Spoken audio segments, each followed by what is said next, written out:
Pirámides, templos, tumbas. Estas maravillas antiguas prometen secretos aún mayores ocultos bajo las arenas de Egipto. Ahora, la ciencia más puntera decodifica por fin la misteriosa tierra de los faraones.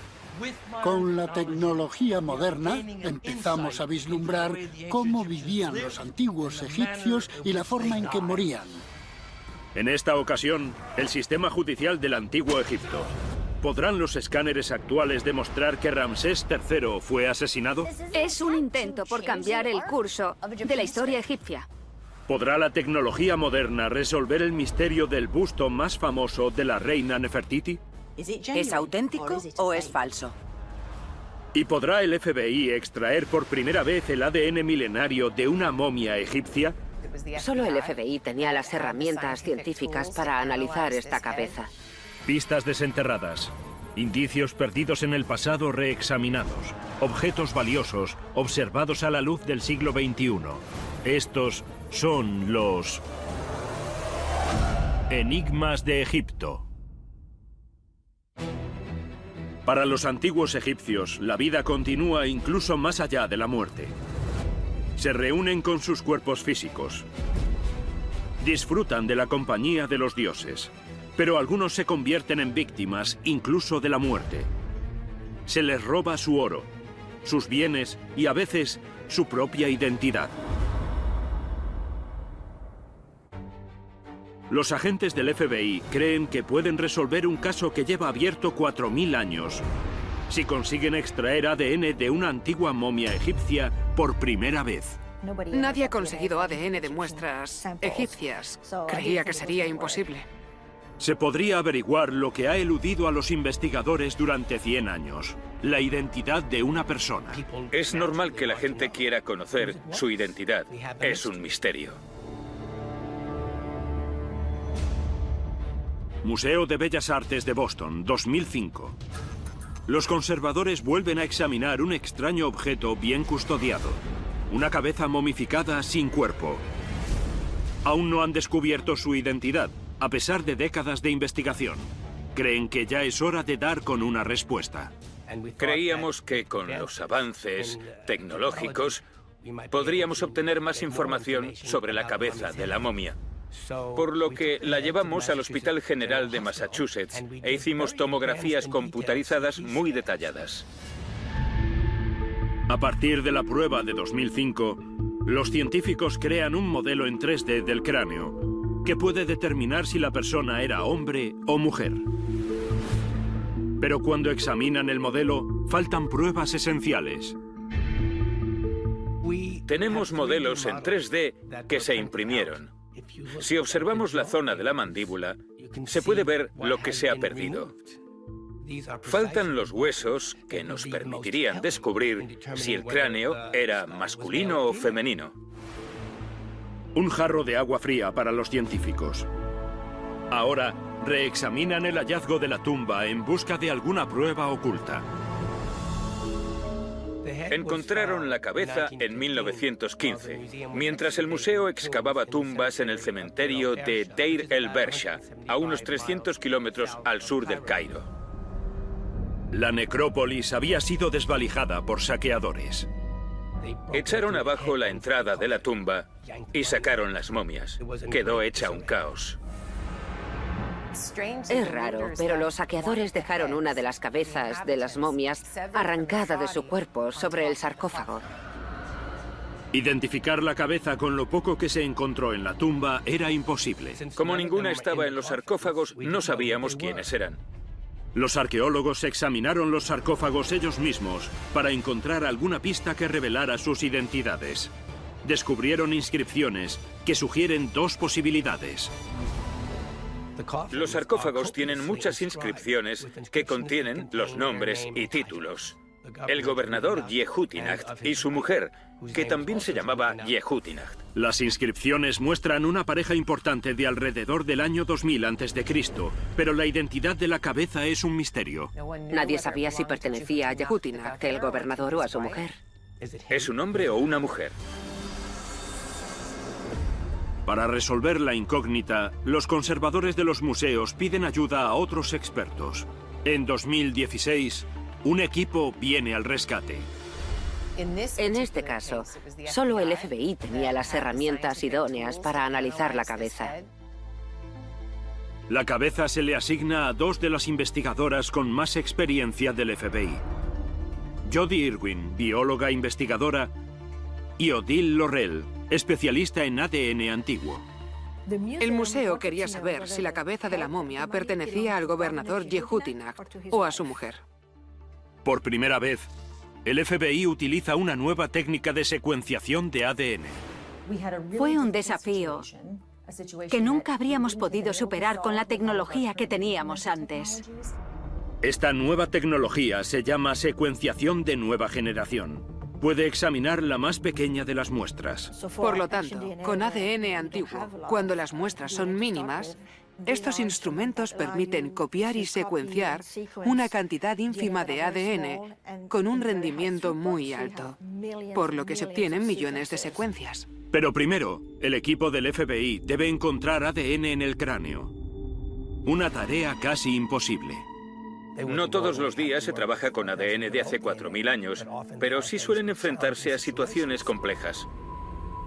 Tanto el transcurso de 4 milenios como el calor del clima desértico han descompuesto el ADN de la cabeza. Pero los genetistas podrían enfrentarse a un problema mucho peor: la contaminación. La momia ha pasado por las manos de muchas personas. Los saqueadores, obviamente, los arqueólogos y quizás algunos conservadores del Museo de Boston.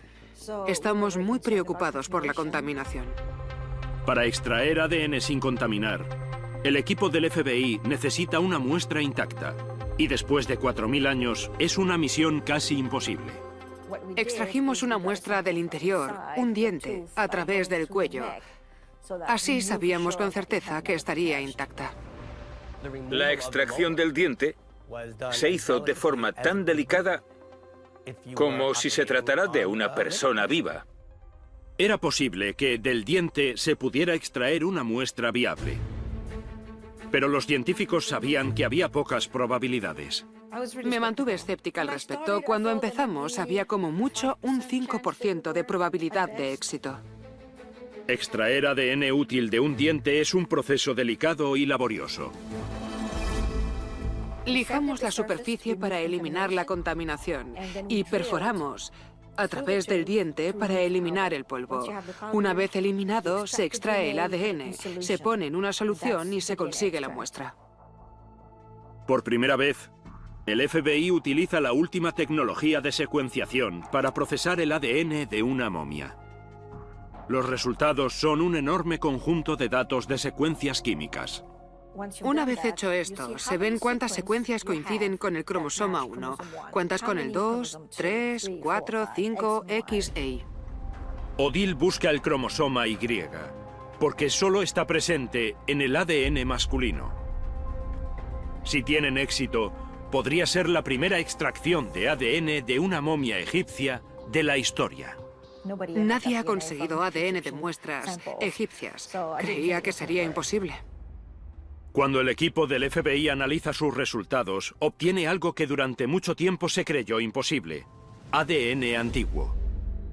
Ahora pueden resolver el misterio de la cabeza cortada. Los resultados del ADN muestran que el diente de la momia y por lo tanto la momia es del gobernador Yehudinach y no de su mujer. Sí, era un hombre. Aunque estoy muy contento al saber que es el gobernador y no su mujer, en el fondo esperaba que fuera ella. Después de 4.000 años, una momia antigua ha recuperado su identidad gracias a la gran profesionalidad del FBI. Y además, abren paso a un gran avance científico en el campo del ADN antiguo, que sin duda arrojará luz sobre nuevos descubrimientos.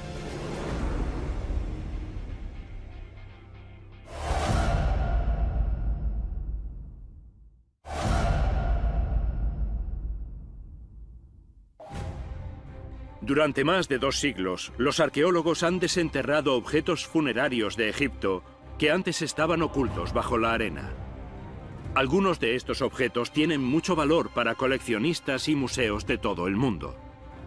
Pero los expertos están alerta, pues cada vez aparecen más artículos falsos. recurren a la ciencia para ayudar en la lucha contra las falsificaciones.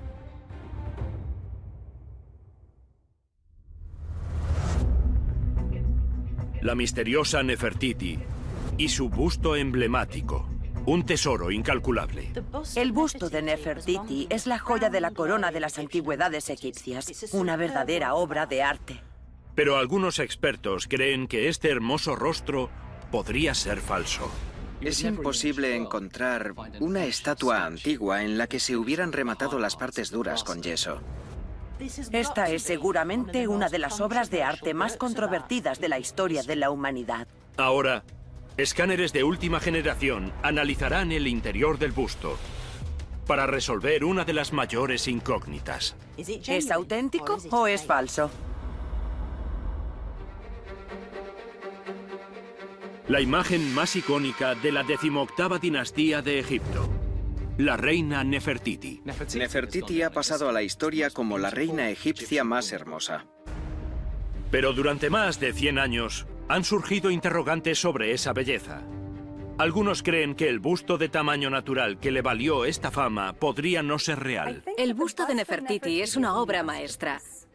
Y, como tal, es muy difícil evaluarla en términos de autenticidad.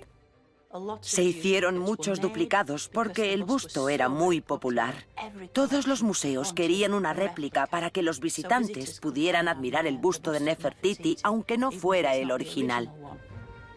Y creo que la proliferación de estas copias ahora plantea dudas sobre cuál es el real. No sabemos si es auténtico al 100%. Por eso, los científicos inician una investigación propia del siglo XXI para descubrir la verdad. Los expertos están analizando el busto con las técnicas más avanzadas para averiguar si en verdad es antiguo. Para empezar, someten a la pieza a un tag de 64 secciones, lo que revela por primera vez la estructura interna del busto. Las tomografías revelan que es un núcleo de piedra caliza cubierto con estuco, que luego ha sido pintado. Para los egiptólogos, el hallazgo es bastante sospechoso. Es imposible encontrar una estatua en la que se hubieran rematado las partes duras con yeso. Esto hace saltar las alarmas. La tentación de la gente de querer comprar una obra de arte de Amarna podría propiciar la posibilidad de que un falsificador hiciera un busto así. Pero eso solo alimenta todo el misterio de si el busto de Nefertiti es falso o no. Los extraños materiales revelados por las pruebas llevan a los expertos a reexaminar las circunstancias en las que se descubrió el busto a principios del siglo XX. Ludwig Borchardt afirma que encontró el busto de Nefertiti en un yacimiento en el Amarna a 50 centímetros bajo tierra y grava. Parecía demasiado perfecto.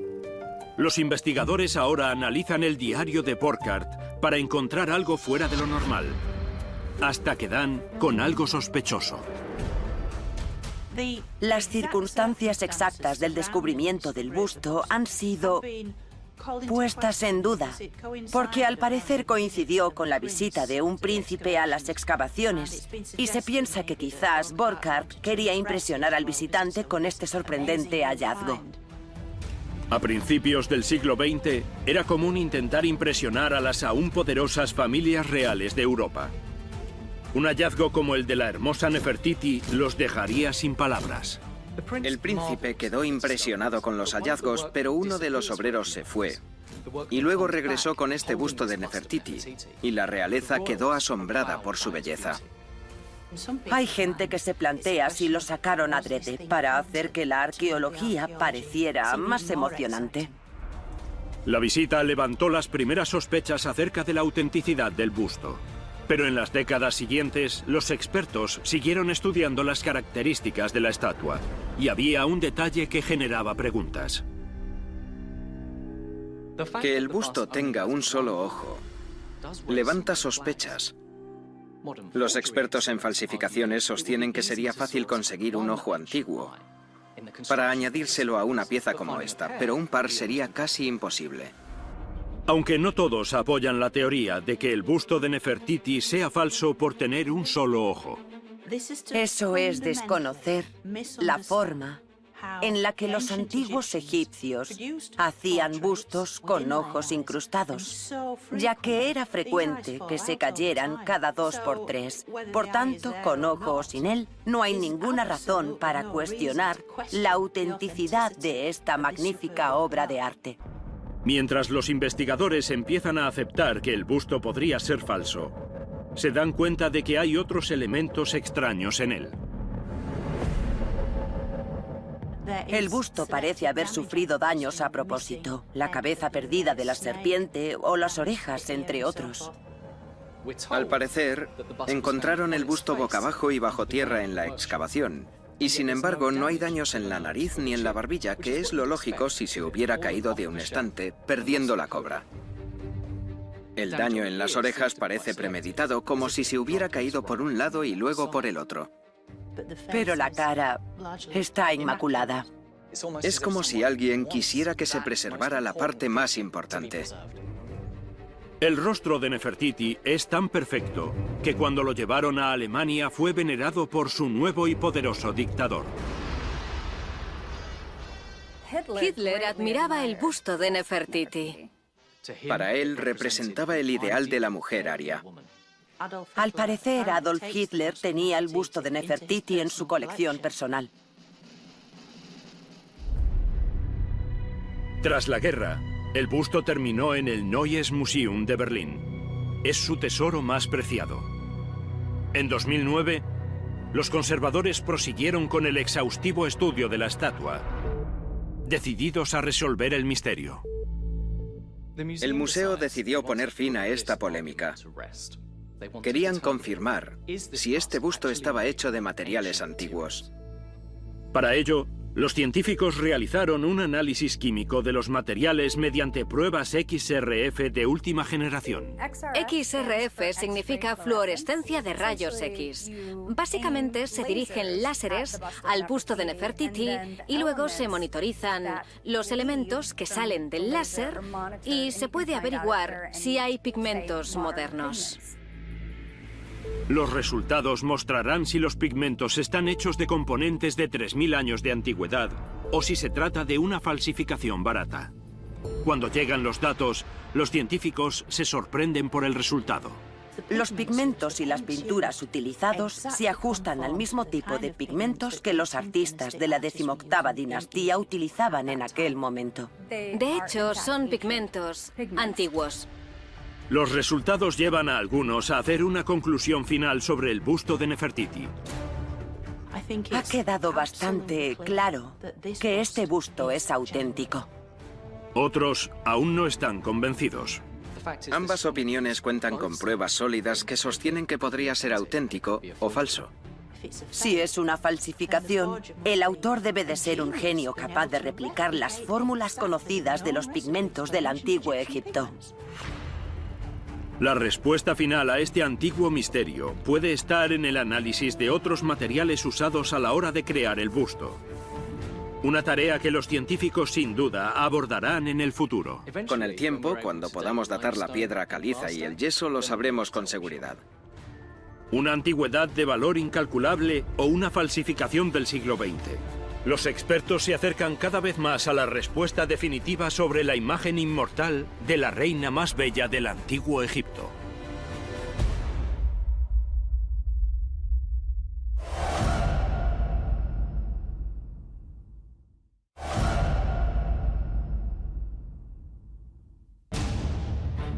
Ninguna clase social se libraba del delito y del castigo en el antiguo Egipto.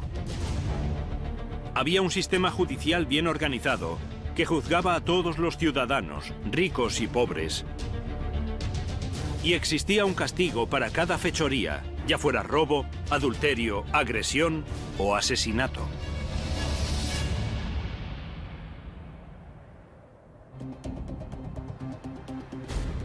Un faraón, cuya muerte es uno de los misterios más extraños de Egipto.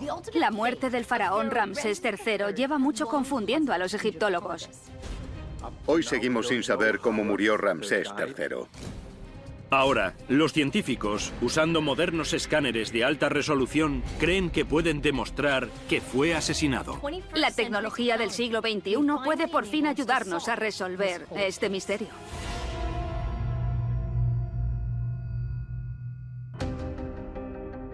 Fue el último gran monarca de la 20ª dinastía, el poderoso faraón Ramsés III. Parece que fue un faraón muy poderoso y de gran renombre. A pesar de esto, algunos expertos creen que el faraón tenía problemas en casa. Hacia el final de su mandato, parece que tuvo algunos problemas con la ley y el orden. Parece que sus últimos días de reinado fueron bastante oscuros.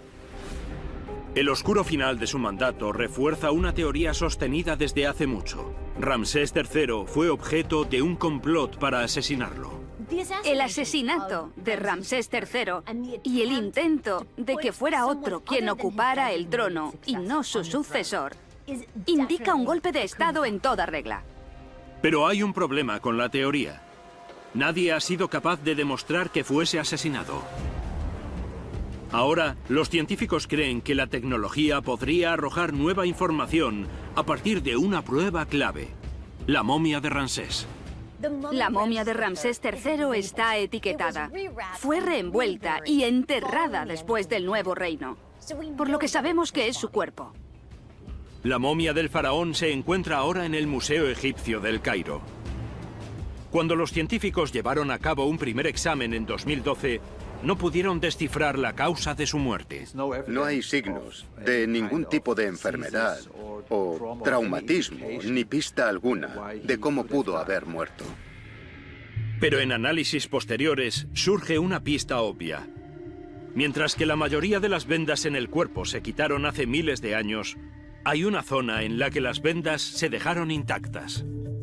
Lo más interesante es que tenemos una capa gruesa de vendas en el cuello y no las quitaron la primera vez, por lo que permanecen intactas. Las vendas permanecen intactas desde el momento del entierro, lo que sugiere que podrían esconder algo. A diferencia de otras autopsias que diseccionan el cuerpo, los científicos deciden no retirar las vendas.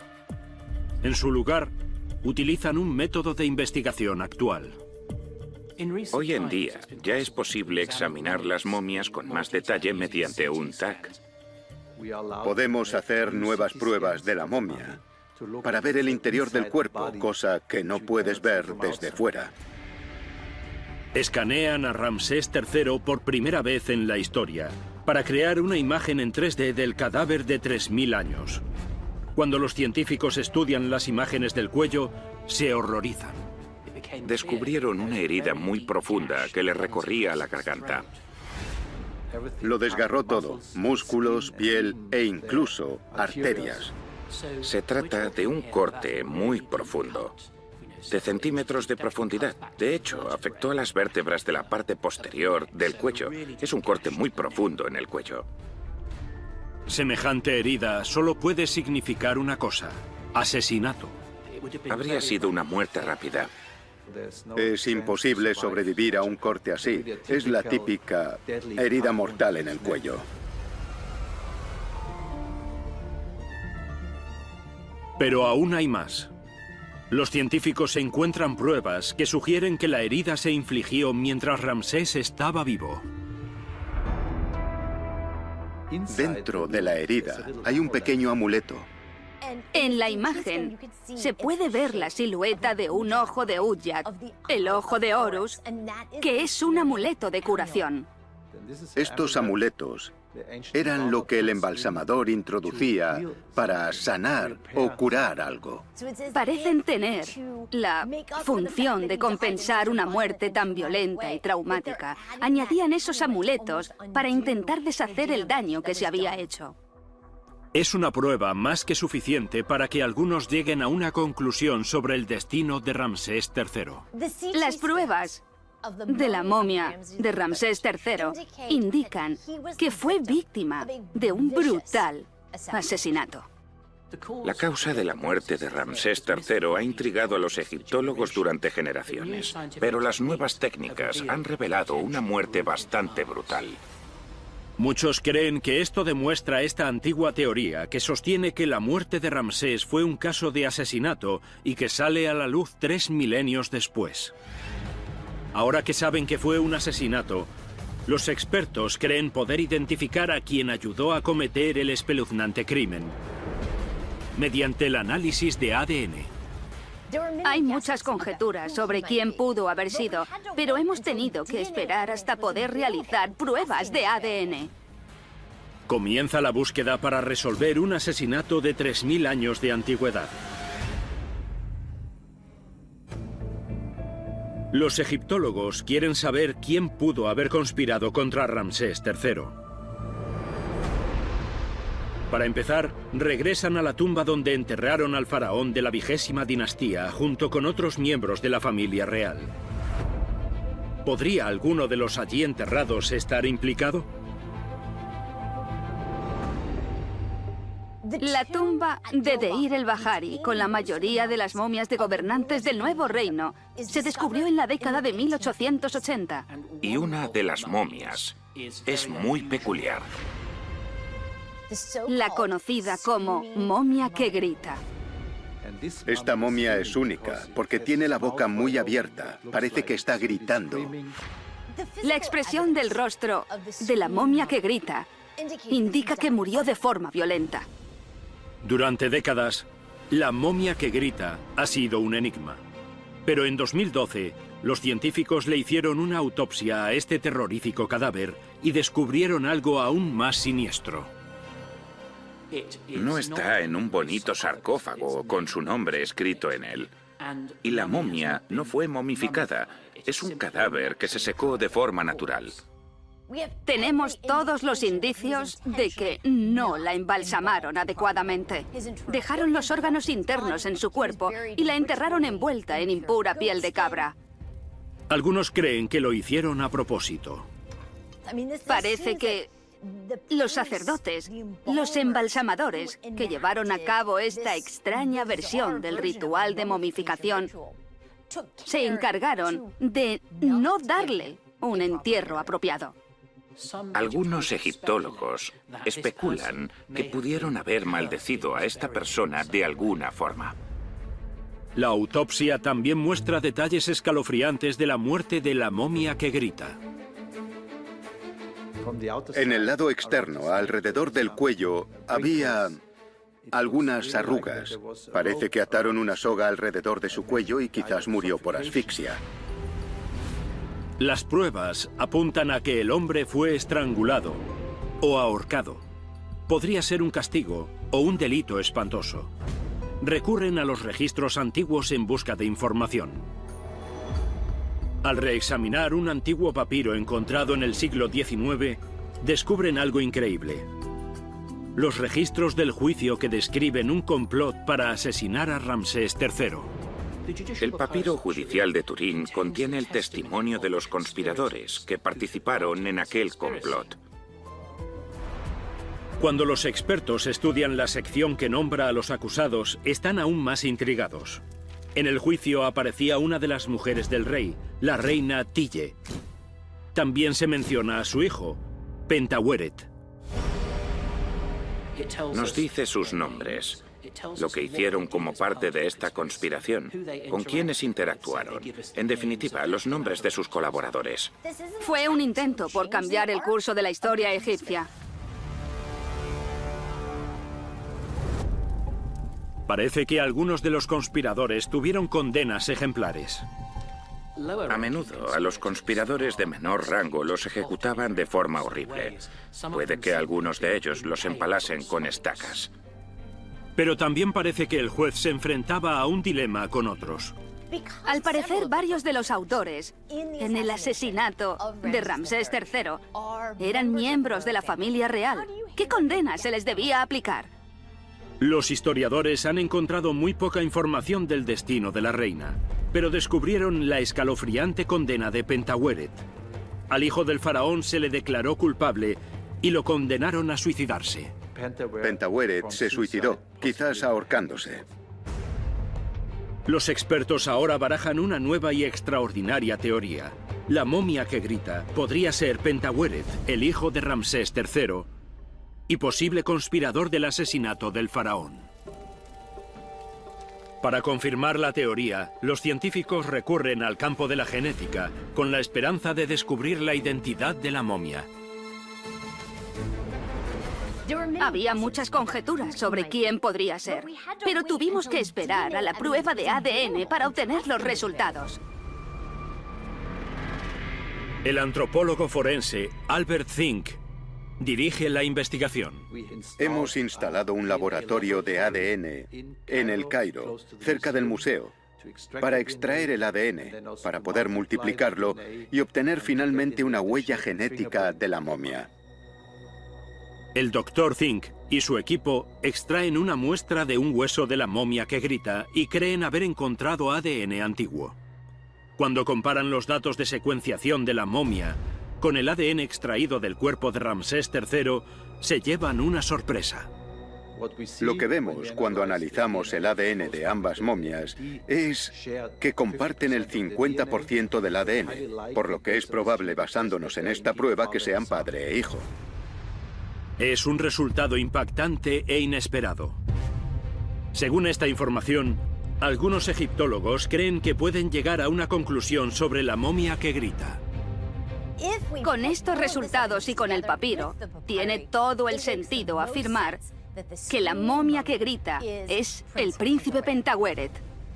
Es decir, el hijo de Ramsés III pudo haber sido una pieza clave en un complot para matar a su propio padre, el faraón de la 20ª dinastía de Egipto, y lo obligaron a ahorcarse por ello. Ahora hemos arrojado más luz sobre este oscuro drama gracias a la ciencia del siglo XXI.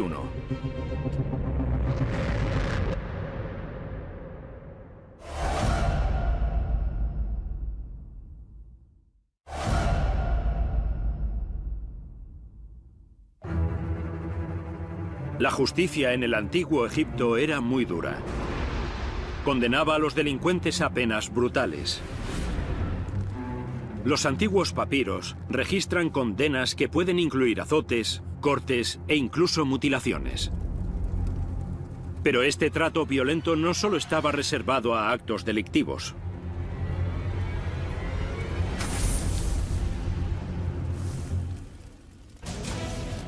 En el norte de Egipto, los arqueólogos hicieron un hallazgo horrible. Encontraron 4 fosas, en las que había un total de 16 manos mutiladas.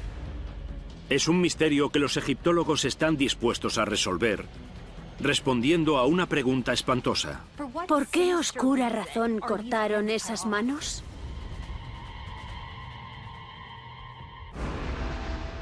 Año 2012. Avaris, a unos 100 kilómetros al noroeste de El Cairo. Los arqueólogos excavan en un palacio real de la ciudad antigua. Descubren algo macabro.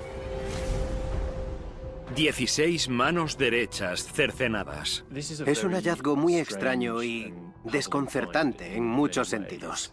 Amputar manos no era algo tan común en la sociedad egipcia. Los egiptólogos están dispuestos a darle sentido a este horrible hallazgo. Comienzan examinando el sistema judicial del antiguo Egipto para comprobar si la mutilación podría ser algún castigo del Estado. Tenemos muchas pruebas de la existencia de un sistema judicial en el antiguo Egipto vigente por muchos años. Los delitos más graves se castigaban con la mutilación y en general se trataba de la nariz o incluso de una oreja. Un castigo cruel. Pero al investigar más a fondo este sistema judicial, los expertos también descubren cómo imponían este brutal Estado de Derecho. Había un tipo de gente llamada Medjay, una especie de fuerza policial para que el Estado hiciera cumplir las leyes y capturara a quienes las quebrantaban. Las representaciones antiguas revelan un sistema judicial donde los sospechosos eran juzgados y condenados. La gente participaba en los juicios, en la resolución de las leyes y en el cumplimiento de las condenas de los infractores. Pero no solo se castigaba a los culpables, incluso los testigos inocentes estaban sujetos a las brutalidades de la ley. Si los testigos de un delito no lo denunciaban, eran culpables. Si veían algo, tenían que decirlo, no callárselo. Utilizaban la tortura a menudo durante los interrogatorios. Encontramos pruebas de que retorcían brazos, además de otro tipo de técnicas para sonsacar información a la gente.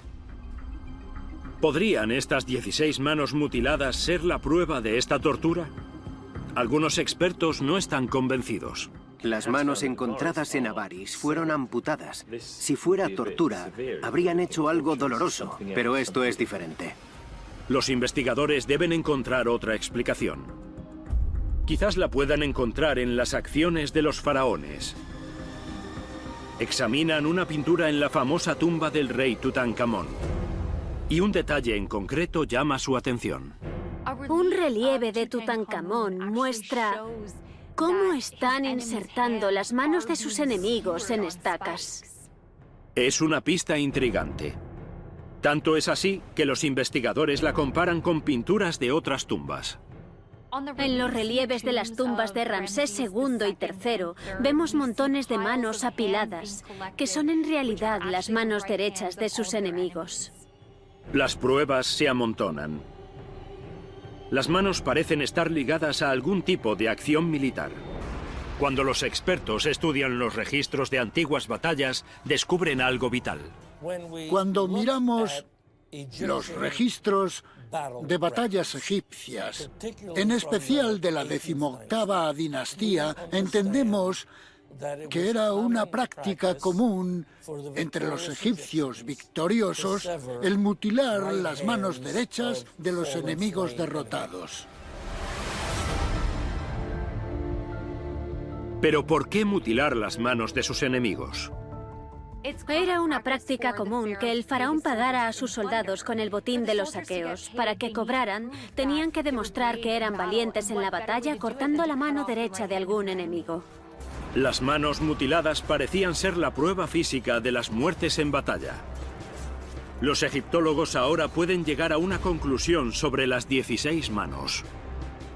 Con todas las pruebas obtenidas, es muy probable que las manos en estas fosas del Palacio Real sean el reflejo de lo que vemos en las paredes del templo. Después de cortarles las manos a los prisioneros, las llevaron al palacio como símbolo de la conquista de Egipto sobre sus enemigos. El hallazgo arqueológico de las manos mutiladas es la primera prueba empírica de esta práctica, nunca antes hallada en Egipto. Hay representaciones textuales y visuales de manos mutiladas, y en Avaris se hizo el primer hallazgo físico de esas manos. También se confirma un sistema de pago a los soldados que los egiptólogos creían que podría ser cierto, ya que ahora tenemos pruebas innegables.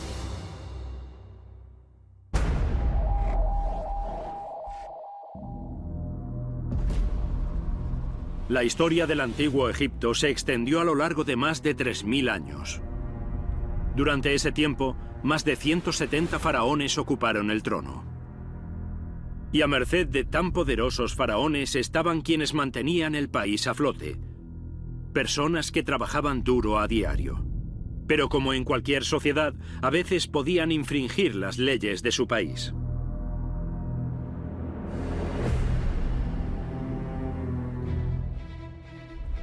Un antiguo papiro revela a uno de los delincuentes más infames de todo Egipto.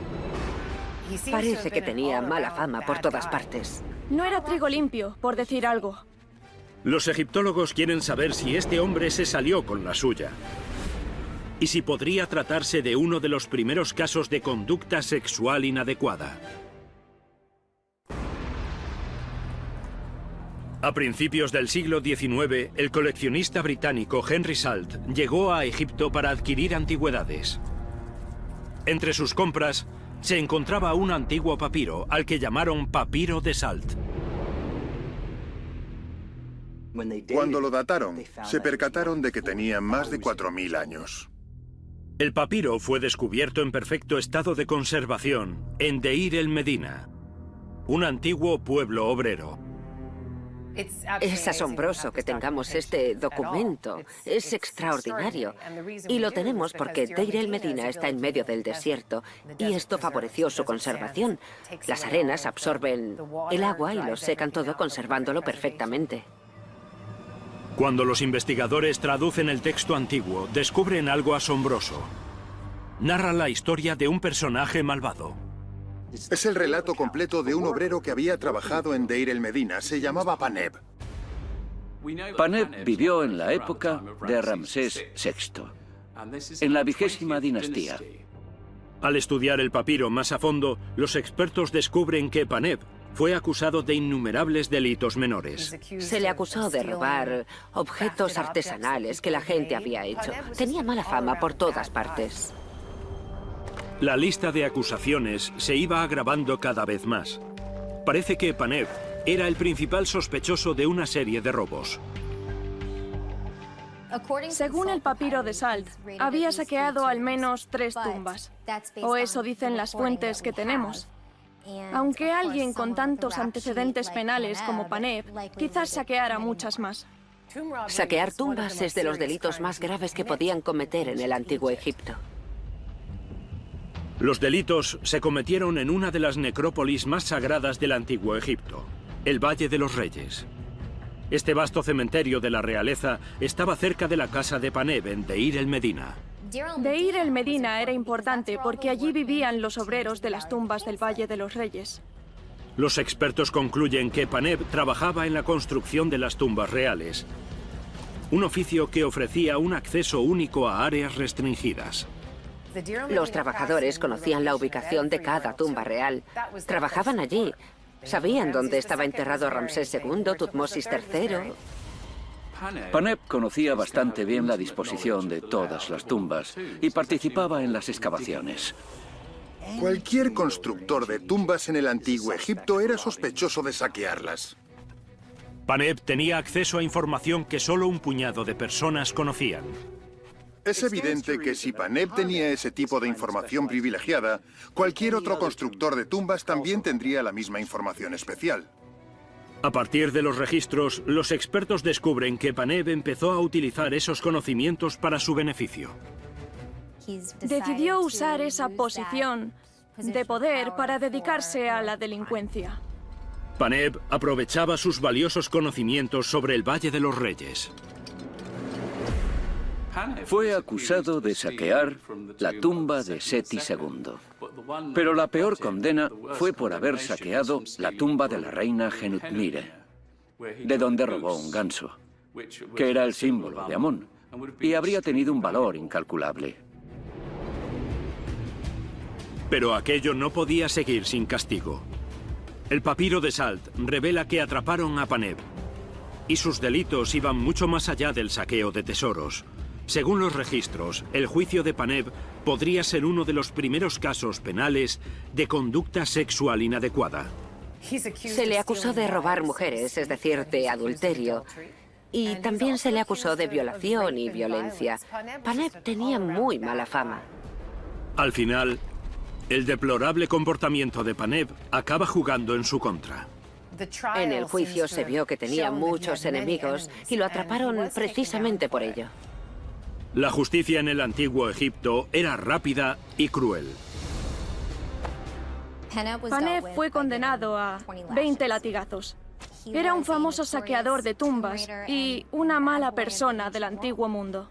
La historia de Paneb nos recuerda que el sistema judicial en el antiguo Egipto seguía los mismos patrones y tenía el mismo resultado que en el siglo XXI.